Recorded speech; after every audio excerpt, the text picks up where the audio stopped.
Olá, boa noite. Nós estamos ao vivo aqui no estúdio da Univesp TV para encerrar a disciplina 27 do curso de Pedagogia Unesp-Univesp.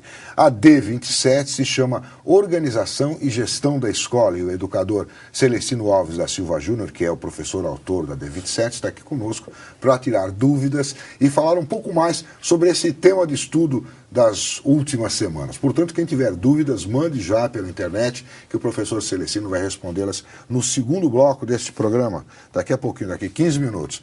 Tudo bem, professor? Tudo bem, Eras. O que você pode nos dizer do curso? O que você sentiu? Sentiu que o curso foi bem, que as pessoas se deram bem com a disciplina? Olha, eu penso que sim, embora a gente não tenha um contato direto né, com os alunos, né? Mas por conta não só da repercussão, mas do contato com alguns grupos de alunos, de alguns polos, me parece que as pessoas se deram bem sim. Na medida em que elas tenham estudado bem, eu, claro, me dei bem, porque isso era muito importante para mim, né? Com toda a experiência de trabalho que eu já carrego, essa é a primeira vez, né, que eu tenho a oportunidade de trabalhar em um curso via educação à distância. Eu procurei fazer o melhor, não sei até que ponto consegui, mas aparentemente posso ficar tranquilo, porque pelo menos tentei e acho que alguma coisa efetivamente foi realizada. Então, o que você achou da experiência? A experiência foi boa, assim, de passar o conhecimento, o tipo de qualidade do curso? O que você falasse um pouquinho sobre isso, então? Olha, eu tinha uma preocupação muito grande por conta da minha inexperiência, se bem que é meio paradoxal eu falar em inexperiência. Pois é, então. Mas nesse caso, realmente, a palavra cabe. Né? Eu não sabia bem o que ia acontecer, né? E tinha preocupação em relação àquilo que eu poderia propor. Uma preocupação, a essa altura, eu vejo que se justificava, e eu posso me tranquilizar em relação a ela, porque aparentemente aquilo que eu propus acabou sendo bem sucedido. Qual era a preocupação? De distinguir claramente as atividades virtuais das atividades presenciais, uma vez que o nosso curso tem essa característica, é um curso semipresencial. Então, desse ponto de vista, ele se distingue até, né, significativamente dos cursos convencionais de educação à distância, que, de modo geral, são exclusivamente à distância. Isso não é um problema necessariamente, né? Não é um demérito, mas é uma característica. O nosso curso tem outra característica. Na medida em que ele reserva 2 momentos importantes do trabalho semanal para um encontro entre os alunos e dos alunos com os orientadores de disciplina, sempre me pareceu que eu deveria privilegiar esses momentos, prevendo para eles atividades que justificassem o fato de as pessoas estarem umas com as outras, né? Que de alguma maneira fizessem com que elas trabalhassem solidariamente e se aproveitasse dessa oportunidade que na maioria absoluta dos cursos de educação especial não acontece, ou seja, o encontro pessoal, o encontro físico realmente entre os participantes. Por isso, nessa disciplina anterior, eu programei as coisas da mesma forma, né? Um conjunto de atividades caracteristicamente virtuais, para os momentos virtuais, e um conjunto de atividades caracteristicamente presenciais para as atividades presenciais. Isso era uma preocupação, como eu disse, né, e acabou sendo uma solução, como parece que aconteceu. Parece que esse tipo de cuidado, né, foi bem-vindo e parece que o resultado geral foi satisfatório. Sim. Eu coloco tudo isso, né, a partir do termo parece, porque efetivamente nós ainda não temos um balanço nem dessa disciplina, nem do curso como um todo. Mas também parece, se me perdoam, né, a reiteração, que o curso até aqui atendeu e, de certa maneira, superou até as expectativas iniciais dos que o procuraram como alunos e as nossas, né, expectativas também dos que trabalhamos nele como profissionais. Que interessante. Bom, professor, então, e com relação ao curso? Está chegando no fim, tem mais uma semana, na quinta-feira você tem uma avaliação. Isso. E a pergunta que eu sempre faço é a seguinte: tem alguma coisa de todo esse material que você apresentou, tanto em termos de vídeo, tanto em termos de textos aqui, que você queira reforçar, algum ponto que você queira reforçar, que você acha importante para o aluno que vai... Na verdade, a maioria dos alunos que estão aqui querem trabalhar com administração escolar e essa disciplina acho que faz bastante diferença, pode fazer bastante diferença na vida deles. O que você queria reforçar aqui nesse material todo? Um instrumento indispensável, né, para quem trabalha com administração escolar ou para quem preferir usar o termo gestão escolar, né, é o projeto político-pedagógico da escola. Todas as escolas devem ter, até por determinação legal mesmo, né, além da própria determinação, né, da cultura pedagógica, o seu grande instrumento de trabalho. Esse grande instrumento de trabalho é o projeto político-pedagógico. Por conta disso, nessa disciplina, eu selecionei 2 textos que tratam da questão do projeto político-pedagógico. Na entrevista de abertura, nós pudemos conversar um pouco sobre o texto do professor Dagoberto Buenarena, que trata das tensões, né, que acabam sendo geradas no interior da escola, por conta da necessária articulação entre o projeto pedagógico, que é um documento produzido no interior da escola, e as avaliações externas, que incidem sobre a escola e nem sempre tem pontos de contato com o projeto pedagógico em andamento. Exatamente. Por essa razão, né, eu quero retomar um pouco essa discussão, comentando também um pouco, né, o texto do professor José Misael Ferreira do Vale, que se chama Projeto Político-Pedagógico como Instrumento Coletivo de Transformação do Contexto Escolar. Com o nosso tempo, né, bastante reduzido para as minhas intenções, eu vou destacar um ponto que me parece essencial, que não poderia deixar, né, de ser considerado nem aqui, né, nem em qualquer momento em que esse texto seja o objeto das atenções. É o ponto em que o professor Misael propõe uma distinção de significados, né? Ele chama a nossa atenção para o fato de que existe um significado habitual, corriqueiro, né, quase que automaticamente evocado quando se fala em projeto, que é o significado administrativo. Mas chama a nossa atenção também para o fato de que esse significado não é o único significado possível e talvez nem seja o significado prioritário. O que ele pretende que nós consideremos e que todos considerem é que, além do projeto político-pedagógico ser entendido como um projeto no plano administrativo, ele também deve, e principalmente deve, ser entendido como um projeto no plano filosófico. E a distinção para isso, né, é bastante simples de ser feita e é muito importante de ser observada. Do ponto de vista administrativo, o projeto é aquilo que nós poderíamos chamar de a menor unidade de planejamento. A maior unidade é o plano. Na verdade, existem 3 grandes referências, né, na área do planejamento. O plano, que é necessariamente um documento de grande amplitude, por isso mesmo se estende no tempo. Por exemplo, neste momento, discute-se o Plano Nacional de Educação, né, pensado para 10 anos e sua realização. O Plano Nacional de Educação, como qualquer outro plano, contém em seu interior alguns programas, e os programas, por sua vez, contêm em seu interior alguns projetos. É nesse sentido que o Misael fala, e eu também, né, que o projeto é a menor unidade de planejamento. Ora, por ser menor unidade, ele tem um tempo também menor para acontecer. E o que acaba acontecendo frequentemente é algo que, por exemplo, se manifesta também nesse nosso curso, que do ponto de vista administrativo é um projeto. Por isso ele está terminando. E por isso, né, nós lamentamos que ele esteja terminando, mas nós não podemos fazer muita coisa para que ele não termine, exatamente porque ele está pensado na categoria projeto administrativo.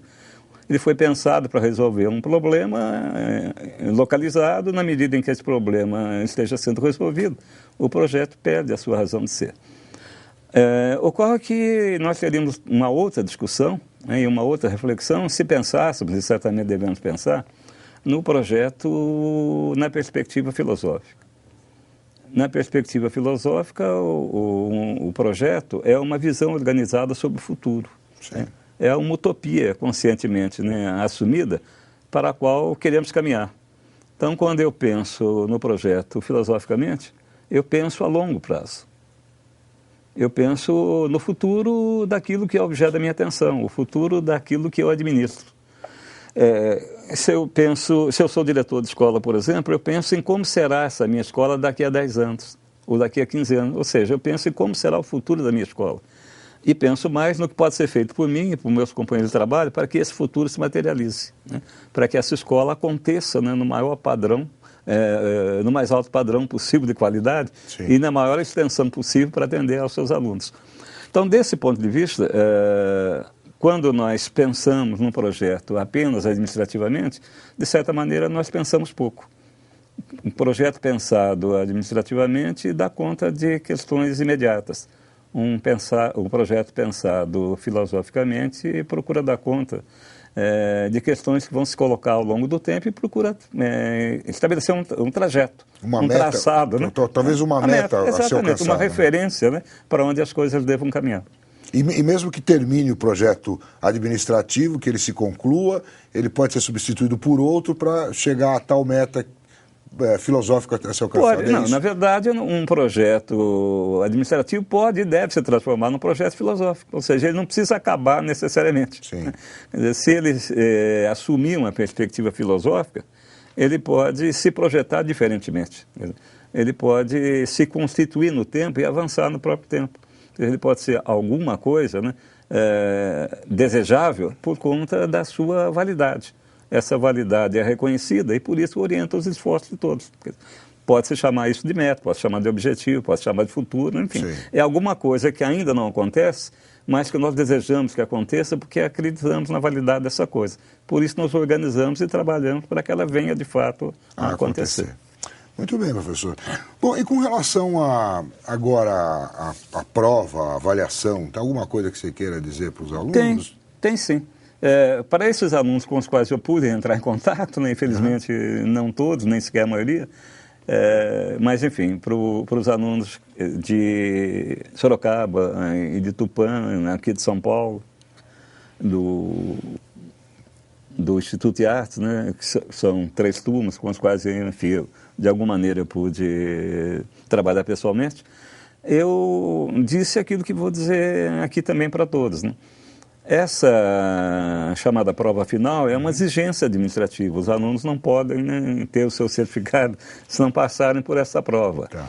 Do ponto de vista pedagógico, as exigências se colocam, pelo menos as minhas exigências, se colocam diferentemente, né? Mas como a prova tem que acontecer, então ela acontece como um momento final, como um corolário do próprio projeto das disciplinas. Quer dizer, nós pretendemos criar um processo de reflexão em relação ao qual o aluno deve ir construindo continuadamente a sua própria reflexão. Então, ele teve a oportunidade de ler textos, teve a oportunidade de fazer exercícios sobre esse texto, teve a oportunidade de participar de fóruns de discussão, teve a oportunidade mais recente de participar de seminários. Chegou o momento dele fazer o balanço dessas suas experiências, né, de trabalho pedagógico para elaborar a sua posição pessoal de profissional do campo de trabalho pedagógico. Então, agora, a prova que ele vai ter que fazer vai ser a oportunidade para que ele expresse a sua tomada de posição em relação a cada um dos 3 temas que compuseram a proposta básica da disciplina. Tá. Por isso, a prova tem 3 perguntas, né, e essas perguntas são de razoável complexidade, e ele terá o tempo que for necessário para que ele elabore a sua posição. Esta é a minha posição sobre esse tema, né? Por isso.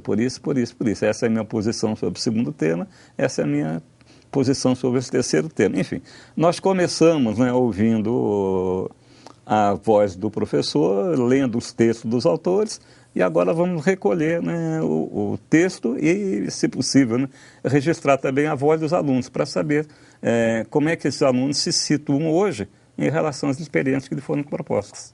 Interessante. Quer dizer, então todos têm que passar por essa avaliação, senão não tem como receber o certificado do curso. Senão não se tornam oficialmente os gestores escolares. Exatamente. Inclusive apresentar os trabalhos, né, nessa semana sim, aqui. Claro. Estou falando do momento final, do momento final, já que nós estamos mesmo nas portas do momento final. Mas ao longo desse tempo de trabalho, há várias outras atividades que eles tiveram que desenvolver e que foram, né, progressivamente avaliadas pelos orientadores de disciplinas. Este é um momento de culminância e também de confluência, né? Depois disso, espera-se todos terão sido bem-sucedidos. Tá. Então, quer dizer, entre hoje e amanhã é sim, um período de revisão, digamos, do material que foi. Os alunos estão relativamente liberados, né, de outros compromissos, para que possam se debruçar mais uma vez sobre essa experiência, sobre esses materiais e preparar a sua posição para expressá-la na quinta-feira. Agora, o professor Celestino Alves da Silva Júnior vai responder as perguntas que chegaram pela internet. Não chegaram muitas, mas tem uma aqui bem interessante, professor. Lá do Polo de Botucatu, não tem o nome do aluno, diz o seguinte: o que é o supervisor escolar hoje, atualmente? Ele dá uma justificativa aqui.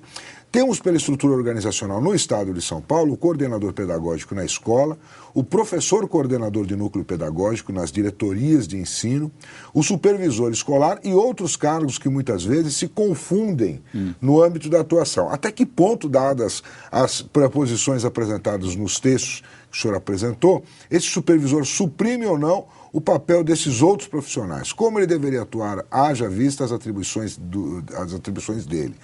Como deve ser o papel dele na articulação do projeto político-pedagógico, levando em conta que ele responde por uma só escola? Por uma só escola? Não. É o que ele diz aqui. Como deve ser o papel dele na articulação do projeto político, levando em conta que ele responde só por uma escola? É isso aí. A pergunta dele é essa, não é bem assim, não, né? Tá bom.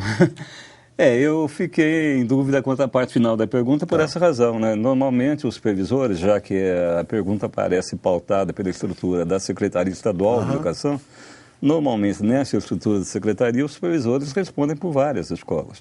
Quer dizer, eles têm um posto, né, de localização do seu trabalho nas diretorias regionais de ensino e a partir daí eles dirigem a sua atenção para um conjunto maior ou menor de escola, mas é pouco provável, se bem que pode ocorrer, dependendo da localização da própria diretoria, que haja apenas uma escola, né, no âmbito de ação a cargo de um supervisor.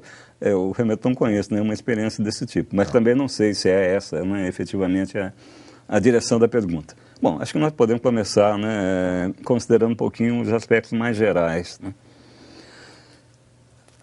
Quando a supervisão escolar começa a ser praticada no estado de São Paulo, isso, né, ocorre há 50 anos atrás, 60, né? No início da década de 60, ela ainda não se chamava simplesmente supervisão escolar, né? Ela, na verdade, tinha dois nomes, né? Ela se chamava supervisão diária e ela se chamava também orientação pedagógica. Orientação, não coordenação pedagógica. Por que isso acontecia? Porque nos ginásios vocacionais, que foram objeto de alguma atenção, né, durante as nossas disciplinas e que compareceram também, né, com alguma frequência nos vídeos que nós produzimos, nos ginásios vocacionais, que constitui a primeira referência histórica mesmo, né, da presença efetiva de alguém, né, classificado como supervisor na estrutura interna da escola ou no ambiente da escola, nos ginásios vocacionais se tentou uma experiência extremamente significativa. O supervisor de área era um professor da própria escola, mais experiente, né, respeitado pelos seus colegas, que tinha condições de ajudá-los a refletir e, de alguma maneira, orientá-los no seu trabalho de ensino, e que, por isso, recebia essa denominação. Se uma área, vamos dizer a história, tinha 4 professores, né, um deles era o supervisor dessa área.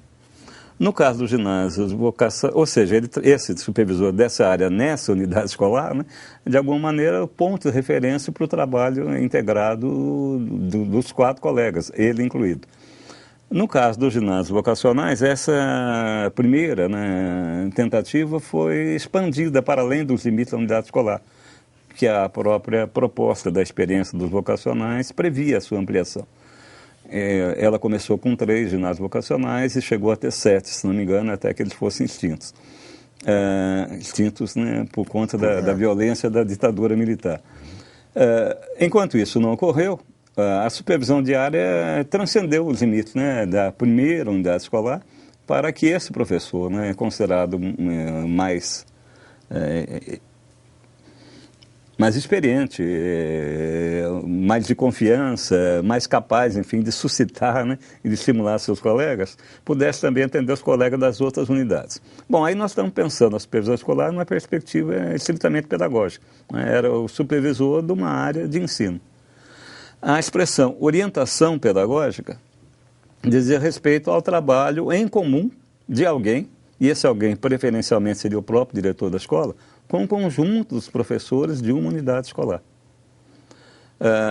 E também aí havia alguma variedade, né, na própria proposição do trabalho do supervisor. Em alguns ginásios vocacionais, o supervisor, chamado orientador pedagógico, era alguém especialmente contratado para exercer essa função. Em outros ginásios vocacionais... Não era um professor, não era o diretor, não era uma pessoa específica. Não, exato. É alguém que recebia, inclusive, esse nome, né? Orientador pedagógico, respondia pela função de orientação pedagógica. Havia uma equipe, né, dirigente, composta pelo diretor, o orientador pedagógico e o orientador educacional, que é outra função que o tempo, de certa maneira, né, fez com que se perdesse. Em outros ginásios vocacionais, é o meu caso, é o caso da minha experiência, né, como diretor do ginásio vocacional de Rio Claro, esse trabalho de orientação pedagógica era uma atribuição do próprio diretor. E uma das intenções do projeto mesmo, da experiência dos vocacionais, era exatamente testar as duas hipóteses. Quer dizer, o que faria a orientação pedagógica, né, produzir resultados melhores? Alguém especificamente dedicado a essa tarefa? Ou essa tarefa é entendida como uma atribuição básica do próprio diretor da escola, já que se tratava de uma instituição de ensino e, consequentemente, o diretor seria o responsável, né, pela qualidade do ensino desenvolvido nessa instituição. Sim. Bom, estamos aí falando, né, e eu lamento que a gente não possa falar mais realmente em função do tempo, estamos falando de um tempo muito promissor, né, que foi se alterando, né, nas suas características por conta das mudanças, né, no próprio processo político da nação. Quando a supervisão é assumida, né, pelas estruturas regulares da Secretaria da Educação, nós já estamos em 1976.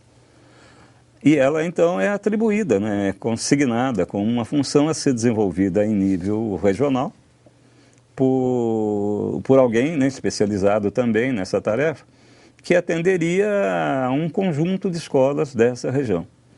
Aí começa a haver um problema interessante do ponto de vista do registro histórico, né? Mas também interessante do ponto de vista da ambiguidade da própria função.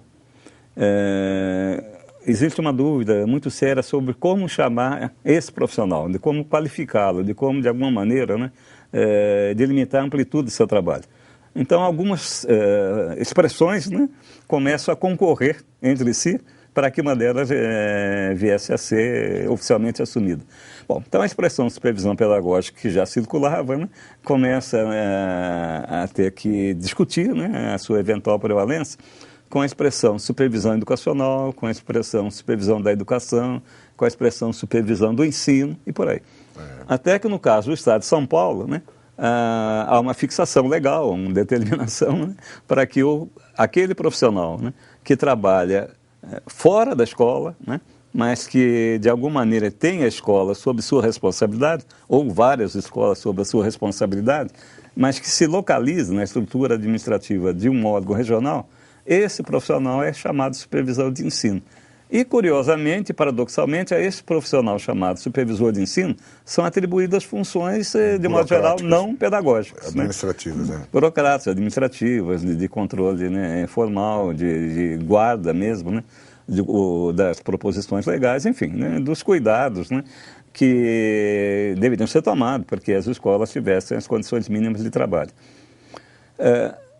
Num momento posterior a esse, aliás, nem tão posterior assim, mas num momento, né, mais ou menos concomitante, que começa antes e termina depois, essas atribuições da supervisão eram exercidas por serviços. O Serviço Regional de Orientação Pedagógica, é do tempo ainda, né, dessa denominação, orientação pedagógica, e depois, logo em seguida e concomitantemente, né, serviços regionais de assistência pedagógica. Esse momento também é importante ser registrado, porque é uma mudança da nomenclatura. E essa mudança não é ocasional, ela tem a ver exatamente com a questão central, que é a questão da natureza do trabalho de supervisão nas escolas. Quando nós tínhamos o Serviço Regional de Orientação Pedagógica, esse serviço era circunscrito às escolas do, então, curso primário. Ou seja, ele era dirigido aos também chamados, né, na ocasião, professores primários, que hoje seriam os anos iniciais do ensino fundamental. Né? Quando esse serviço é estendido, né, para aquilo que hoje seriam os anos finais e na época era o ginásio, ele muda de nome. E aí vira assistência pedagógica. Tá. E essa denominação não é ocasional, embora não tenha documentação para comprovar o que eu vou afirmar agora, mas, ao meu ver, né, ela foi intencional pelo seguinte, porque mudou o público-alvo. Quando, né, a supervisão se dirigia aos professores primários, ela tinha um caráter marcado e assumido de orientação. O recado implícito era mais ou menos esse, olha, né, vocês podem se dirigir a nós, que nós seremos capazes de orientar o trabalho de vocês. Tá. Quando a supervisão se dirige aos professores secundários, os que tinham licenciatura, né, mas, enfim, os que tinham um outro processo, né, mais extensivo de formação e, consequentemente, também tinham mais atenção para o seu próprio trabalho profissional, ela muda de nome, a meu ver, não foi por acaso. Ela passa a ser assistência pedagógica. E nisso há toda uma mudança de ênfase. Na verdade, há quase uma inversão de sinais. né? Se você é o meu orientador, isso significa que eu trabalho segundo a orientação que eu recebo de você. Mas se você é o meu assistente, isso significa exatamente o contrário. Você trabalha segundo a orientação que eu determino a você, né? Então, ao longo do tempo, a supervisão, de certa maneira, flutuou, né, entre esses dois entendimentos possíveis e jamais, efetivamente, jamais, né, ela definiu finalmente a sua função. Se eu tivesse, né, que propor, né, uma definição da função, eu a sintetizaria, como aliás já sintetizei em um texto, né, da seguinte maneira, né? A função da supervisão é ordenar a reflexão educativa. Ou seja, é construir situações, é encontrar mecanismos, é produzir, enfim, formas de reunião e de reflexão para que as pessoas possam elaborar os seus projetos de trabalho no campo pedagógico. Isso pode se dar numa esfera mais limitada, no interior de uma unidade escolar, pode se dar numa esfera ampla, né, num conjunto de escolas ligadas, né, a uma diretoria, né, regional. E pode se dar, né, no espaço maior do sistema escolar, do próprio Estado. Assim como se pode dar num espaço um pouco menor, mas de qualquer maneira também transcendendo aos limites regionais, que é o espaço de um sistema municipal de educação. Então aí a gente tem, né, a supervisão como um grande processo de integração. As experiências bem-sucedidas, as propostas mais interessantes, né, as sugestões mais estimulantes que emergem de um local, pode chegar aos outros locais pela via da circulação do supervisor entre esses diferentes locais. E não especificamente determinando o que deve ser feito. Por isso é que eu falo em ordenar, não ordenar no sentido da ordem, de fazer com que haja uma confluência das reflexões, para que as coisas circulem, para que elas se expandam de maneira ordenada. Perfeito. Muito bem. Então temos aqui mais uma outra pergunta de Ilha Solteiro, nosso tempo já está indo para o vinagre, que diz o seguinte: o que o senhor acha sobre os indicadores da escola quando os resultados são associados ao trabalho apenas do professor? Não sei se eu entendi direito essa pergunta. Eu também não sei se eu entendi, mas eu posso... Eu acho que esses indicadores quer dizer talvez a avaliação da escola. Não, talvez a preocupação, né, de quem formulou a pergunta seja o seguinte, né? O trabalho do professor, melhor dizendo, né, os alunos são submetidos, né, na grande maioria dos processos de avaliação externa, a provas de 2 componentes curriculares apenas, português e matemática. Né?